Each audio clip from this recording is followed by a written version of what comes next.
des expériences spatio-temporelles sensibles et inattendues. Si vous recherchez une terre d'audace et d'innovation, bienvenue dans Grand Poitiers. Il ne fallait pas avoir froid aux yeux pour faire sortir de terre le Futuroscope en 1987, premier parc d'attractions inauguré en France. Son identité si particulière, mêlant le ludique, le scientifique et l'artistique, attire tous les ans 2 millions de visiteurs en quête d'émerveillement et de sensations fortes.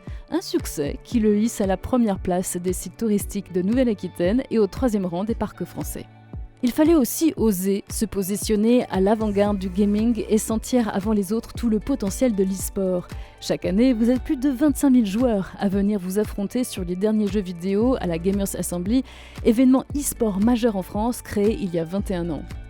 Les meilleures équipes de gamers ont même la possibilité de venir s'entraîner dans un centre sportif de haut niveau, le Krebs, une première en France. Mais qu'on ne s'y trompe pas, jouer n'est pas qu'une histoire de loisirs, c'est aussi un véritable levier pour l'apprentissage et la formation. Et les startups sont nombreuses à choisir Grand Poitiers pour révolutionner les pratiques pédagogiques par l'intégration du jeu vidéo, de l'intelligence artificielle, de la réalité virtuelle et augmentée. Il faut dire qu'elle bénéficie ici d'un écosystème exceptionnel dans le champ de l'éducation avec le réseau Canopé, le CNED, les laboratoires universitaires et l'organisation d'événements majeurs tels qu'EFINE, le Forum international du numérique pour l'éducation.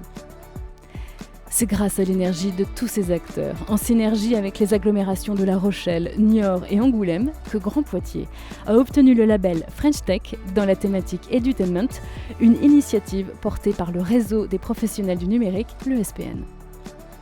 Au cœur de cet écosystème se trouve Cobalt, un tiers-lieu dédié au numérique et à l'innovation ouvert à tous, que vous soyez start-upper, travailleurs nomades, entreprises, associations, chercheurs, étudiants ou citoyens.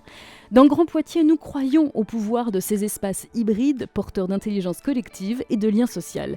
Et pour découvrir le plus singulier des 17 tiers-lieux du territoire, rendez-vous aux usines, anciennes friches industrielles à Ligugé, où une cinquantaine d'artisans, professionnels de l'environnement, de la culture et des nouvelles technologies, expérimentent depuis 10 ans de nouveaux modèles de coopération et de développement économique. On aime bousculer les habitudes, et dans le champ artistique, c'est bien le défi relevé par Traversée, une biennale qui sait surprendre les visiteurs en les immergeant dans le patrimoine historique millénaire de Poitiers pour leur faire découvrir des créations monumentales de grands artistes internationaux contemporains. Une véritable expérience spatio-temporelle sensible et inattendue. Tout au long de l'année, c'est au confort moderne que l'on vit l'avant-garde artistique entre concerts, performances et expos. Un lieu culturel défricheur qui partage ses espaces avec la Fanzinothèque, bien connue de tous les fans de micro-édition pour être la première et la plus importante structure européenne dédiée aux magazines alternatifs et indépendants. Une exposition à la campagne, direction Rurart, un centre d'art contemporain qui, contre toute attente, se niche dans un lycée agricole. Amateurs d'opéra, c'est au grand air de l'amphithéâtre gallo-romain de Sancey que vous êtes conviés, tandis que les adeptes de théâtre intimiste se rendront en famille à Chauvigny, dans une ancienne grange du XVe siècle transformée en salle de spectacle vivant. À Grand Poitiers, l'offre artistique est aussi vaste qu'accessible.